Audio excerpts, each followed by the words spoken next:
أعوذ بالله من الشيطان الرجيم. بسم الله الرحمن الرحيم. المقامة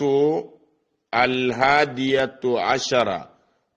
مقامة أدباني الساوية ساوية غنكيان. حدث الحارث بن همام، حارث بن همام دمسلا نافلا قال أتي آنست من قلبي القساوة إذا صندوق كاوانتا غنتو جلي صندوق من آنسا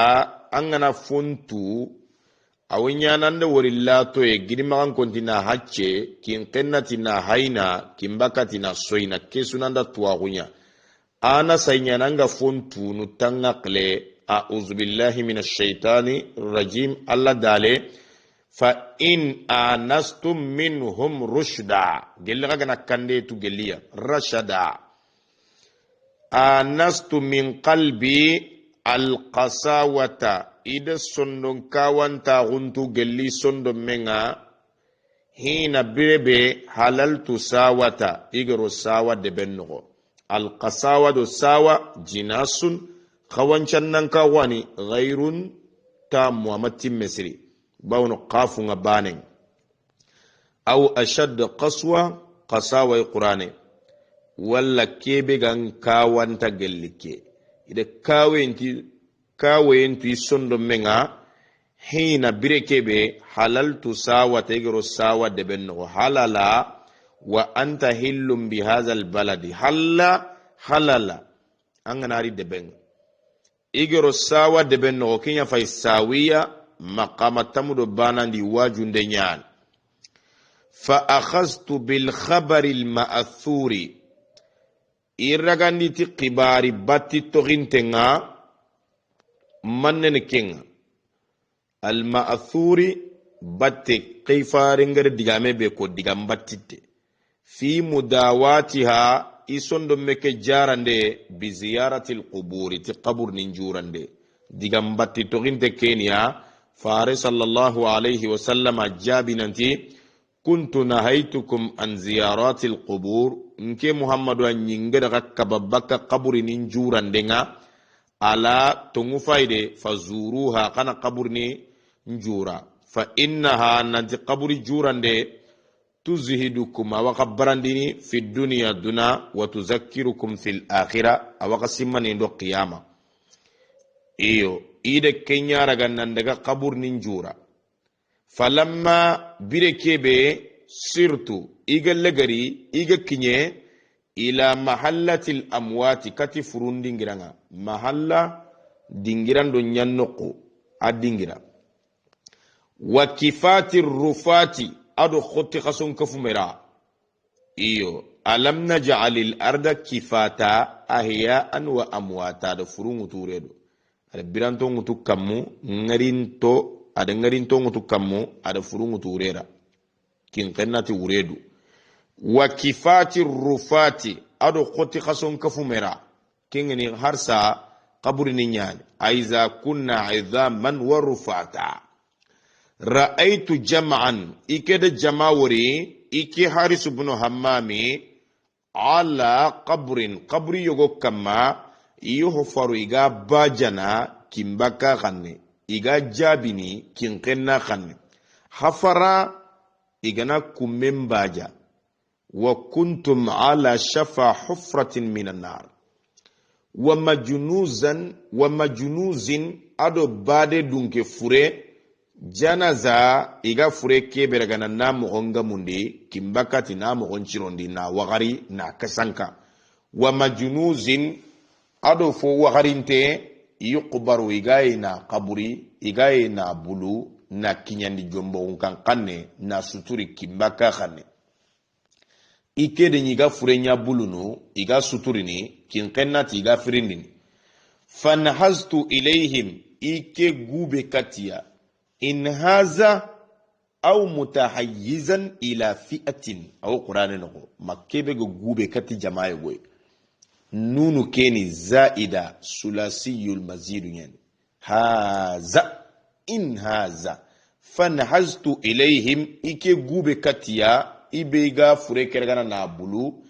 ike daga nan daga jurandi ko si wuri kafiya ike harisu bin hammami mutafakkiran simmana ganiya iga simmen inna fi zalika la ayatin liqaumin yatafakkarun mutafakkiran simmana ganiya fil maali awa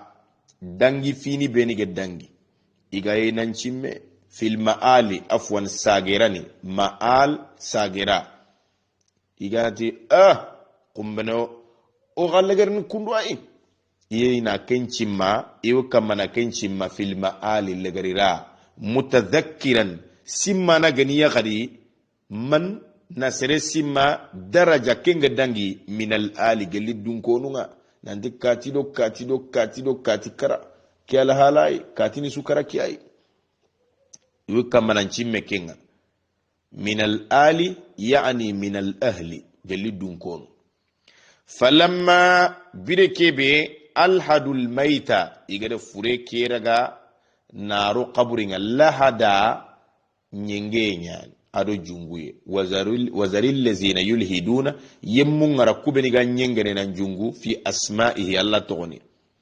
igana qaburin baja na jabi ga qaburi berono tattenga follemmeke kiyene lahadu falamma alhadul maita birebe igada fure keraga alhadul maita igere furekero qaburinga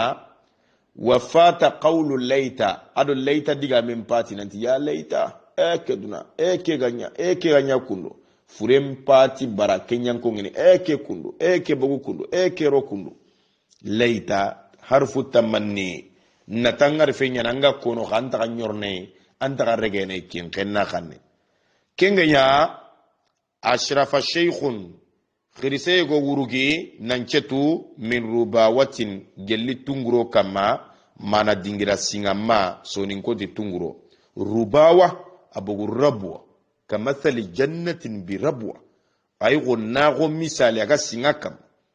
rabwa ni funga naro mekama dore na dugalli na sunchu na dugani na jurumi maganya dingira wure wutuntenga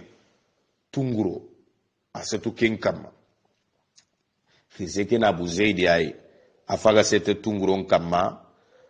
iyo alla dale la taakulu riba mbogu kia baunu riba ni adhaafa mudhaafa na burunga setu meka mamiga jidi na nyasi nganga khirise setu nanchege min rubawatin gelid dingira singama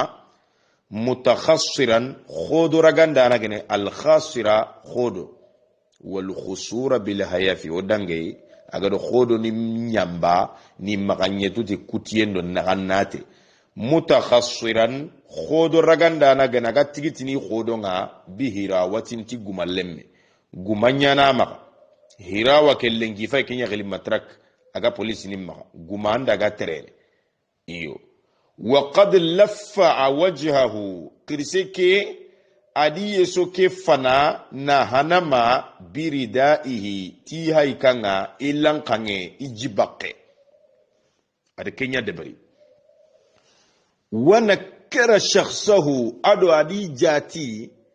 i adamare ma hunna karina muhundi na suturi na maske lidahaihi abanda huna daha wasaatu adha wa amaru daha inna afuburu nyangendanga adi yeso muhundanga nyini adamare me foburu nyangano abada ini yeso nyaragana na khufari na muhundi abu zaidi wo mullaina ngwajundi barake na muhundambu debere khanta mulla serenitu